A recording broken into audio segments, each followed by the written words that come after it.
To understand the marine layer along the California coast, the first thing that we have to understand is what the ocean currents are doing. So, in case you didn't know, we usually have a high pressure system over the Pacific, and we're not going to dive into why that is right now. All you have to know is that this high pressure system spins clockwise. So, what that does is it takes some of this very cold water from Alaska and it brings it down the California coast. So keep that in mind. This is the opposite of what happens on the East Coast, where they actually have warm water coming up from the tropics. That's great news for any surfers on the East Coast, but anyone who surfs Ocean Beach in San Francisco or anywhere along the Central Coast knows that our water is cold. So keep that in your mind. There's cold water off the coast because of the overall ocean current that we have. And then there's also one other reason that we'll dive into real quick. So let's draw some land here. You can just imagine this is the west coast, and here's our water. Now think about that current. It's coming out of the screen, so it's coming directly at you. In physics, you draw a symbol like that, where the current's coming right at you, but because of the spin of the Earth, it's called the Ekman spiral. Not going to dive into that in this video either. This water on the surface is actually going to go off the coast like this. So this is your warm surface water. It's going to move away from land. Now, you can't just have a vacuum right next to the land. Water's got to fill in from somewhere. So what ends up happening is you have cold water coming up from down below. That's what you call upwelling. So you have two different factors leading to cold water along the California coast. So keep both of those things in mind. And now let's go over to this graphic right here. So we have San Francisco, we have Sacramento, we have our upwelling and our cold water right along the coast. So what's going to happen here is if you have some warm air moving in, it's going to cool down when it gets to the coast because we have all of the cold water right here. So then that's going to create this pocket of cool air right here. And what happens is warm air can hold a lot more water vapor than cold air. So when that warm air cools down, it's almost going to squeeze out the water vapor like a sponge. And then that is what's going to create our fog. So you end up, let's get a different pen here. Let's go this one. That's going to turn into fog right there. Now you might be, so just to refresh, you have warm air moving in over the cold water. There's the cold water cools that air down. It can't hold as much water vapor. It reaches its dew point, which is where water vapor turns into liquid droplets and it forms fog. Your next question might be, well, why doesn't the fog just stay over the water?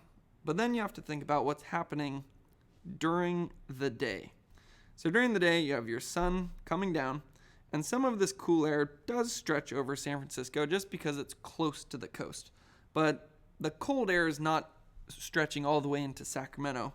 And anyone who lives in Sacramento knows that it gets pretty hot during summer. So, whoops, wrong pen there. I'm going to go this one. So what ends up happening is during the day, San Francisco might be 60 degrees and Sacramento might be 95 degrees. And the surface is heating up a bunch, so you get rising air. The surface gets hot, and then the warm air becomes less dense, so it rises up. So what this does is it creates a little current where it's going to lead to onshore winds. So what that's going to do to our fog is it's going to push it inland. So that's part of the reason that San Francisco stays cooler than Sacramento. One is just because it's closer to the coast, so it's moderated because the ocean doesn't warm up and cool down as fast as land does. But then the other factor is the onshore winds are not only going to bring in more cold air from the ocean, but then it's also going to bring in some of the fog as well. So I can answer the third question there too. So then San Francisco overnight might cool down to 55 and then during the day warm up to 63, whereas Sacramento overnight might cool down to 40 and then it'll warm up to 95. So that's also why we see a bigger variation there. So what would your next question be? Your next question might be, well, how come sometimes the fog forms and sometimes it doesn't? And sometimes it burns off by 10 in the morning, and sometimes the fog sticks around all day long. So in order to answer that, we're going to delete that one, create a whole new one right here. So to understand this, the first thing you need to remember is that the ocean is creating this layer of cold air close to the surface. So we're just going to draw in an arbitrary line right here. You'll see what this means in just one second. And I'm going to label this as our inversion. That sounds like a very sciencey word, but all you need to know is inversion is where you have warmer air above colder air. Because normally your air just cools down as you go up. You think it's very warm at the surface, and then if you were outside of an airplane, it'd be very cold. If you're in space, it's freezing. So an inversion is where you go from cooler air to warmer air. So if we were to draw our temperatures here, so let's label temperature, you're going to be cooling down until you hit this inversion, and then you're going to be warming up after this inversion. So your next question might be, okay, why would your temperatures get warmer as you go higher up? Well, that ties back to the fact that we have our cold ocean here and our cold current due to both the cold current and then also our upwelling. So this is cold down here, but then up top, you also have the high pressure system that we were talking about. I'm going to redraw that. That's a terrible H. You have your high pressure system, which is compressing. It's sinking air. That's the best way to put it. And as that air sinks, it's going to compress, it's going to become more dense, and it's going to heat up. The reason for that is because pressure is closer towards the surface. So you can almost imagine this as having, I like to imagine it as way up in the atmosphere. It's like a party in a gymnasium with 10 people. 10 people represents the air particles. There's not that much body heat going on, but if you were to put those 10 people in a closet, all of a sudden they're bumping into each other a bunch more, they're creating a lot more heat, and that's going to make things a lot warmer. So that's what happened as this air sinks. Sinking air, temperature goes up. And then anywhere below that inversion is what you are going to call the marine layer.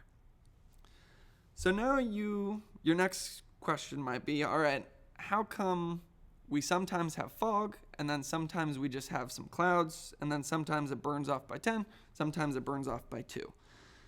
That depends on how strong this high is. So right here, this looks like, let's say, a pretty strong high. So because of that, let's label this. We'll say the marine layer is at 600 feet. So what's going to happen here is it's very compressed. That sinking air is, you can almost think of it as pushing down this boundary of our inversion layer. And that's going to have all the water vapor a lot closer together. It's going to raise up our humidity. And then because of all the factors we talked about earlier, you're going to have your fog form. Now, interestingly, though, it's not going to push all that far inland because of how compressed it is. And it's also going to burn off a lot faster because that layer is so shallow. It's going to be easier for the sun to warm it up into the afternoon as opposed to a giant volume of air, which would take more time to heat up. How you could think of that is it takes a shorter amount of time to heat up a bathtub than it does a swimming pool. This example right here is our bathtub. The marine layer is shallow, so in the afternoon it doesn't take as much time to heat it up, so then the fog is going to burn off by maybe 10 a.m. All right, now let's think of a different scenario here. So let's take all this off. Let's see what's the next thing that's going to go. Oops. All right, so now I think our inversion will be the next one gone. There we go. About time that happened. So now we're going to draw our inversion up here. Inversion, let's say it's 1,600 feet. That's not bad, 1,600. Bear with me, still quite bad at this pen. Inversion, 1,600 feet. So because, well, next question would be, why is the inversion higher? The inversion is higher because our high up here is just a little bit weaker. It's weaker, so if you have a stronger high coming in, that's going to compress the marine layer down more. So because the inversion's way up there, your water vapor in your marine layer is going to be a lot more spread out, so it's not going to form fog as easily. And your cooler air is also going to spread out over a much larger distance. Let's actually draw some clouds in here. Your clouds might actually just be up here. And then Sacramento and San Francisco is going to have a smaller difference in temperature. The reason for that is, one, the high is weaker, so it's not going to be warming up Sacramento as much. And then two, it's going to take longer for these clouds to burn off because the marine layer is so much thicker. And just kind of one interesting rule of thumb is you usually get fog less than 1,300 feet for your marine layer. So I think I could draw one more thing that might help kind of paint this picture. So let's come back here and let's think about your inversion. Oops, cancel. Oops. There we go. So here's your inversion. This is the one that's 600. You're going to have cool air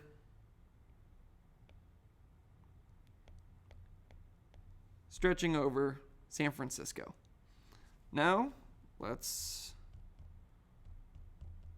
back it up one more time, and let's say it's 1,600 feet. Now your cooler air can stretch almost all the way to Sacramento. So hopefully that all makes sense. It has to do with our currents, how cold the water is off of San Francisco, the fact that as warm air moves in over that cooler water, it cools down, and then it can't hold as much water vapor, so it forms fog. And then the depth of the marine layer and how early that fog is going to burn off really depends on how strong the high is above us. As the high is stronger, it's going to compress the marine layer, which means you're going to get more fog towards the ground, but it also most likely will burn off earlier and it won't stretch as far inland.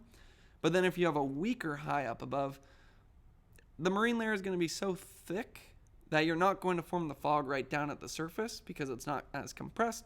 And then you'll also have cooler air stretching farther inland. So apologies for the technical difficulties. I promise I'll get better at this drawing tool eventually, but hopefully you learned at least something throughout the course of this video, and thanks for watching.